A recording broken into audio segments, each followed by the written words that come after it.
Hello, কোথায় আছো তুমি?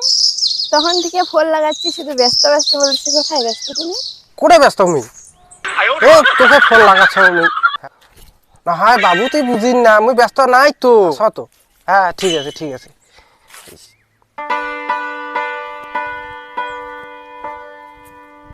হাই মুস্কান। আমি ওগুলো বুঝি না, তখন থেকে কোথায় লেট করছো? আমি হুম? আমি তোমাকে তো খুঁজতেছি একটা ঘুরবো চল। ঠিক আছে। কি কি আছে তোমার? মোর হুম।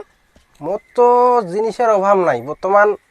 এই যে দেখাচ্ছি পাশত যে এই যে বাগানখান দেখাচ্ছি না, এই বাগানখান এইখান মনে করে এইখান গোঠালা আইলা মোড়ে আইলা বুঝেছি। আর কি আছে? আরো আরো আছে আই যে বড় ঘরটা দেখাচ্ছি না, বড় ঘরটা ওইটা মোড়ে ওইটা। আরো ওই যে ওদিনকার যে চার চাকা খান দেখিল ওইখানে মোড়ে। চলো একটু এটা করে বসি। বসি বসি ঠিক আছে, বসি। চলো বসি। থাক বস বস দাঁড়া দাঁড়া দাঁড়া দাঁড়া দাঁড়া একটু। বস তো ঘটনা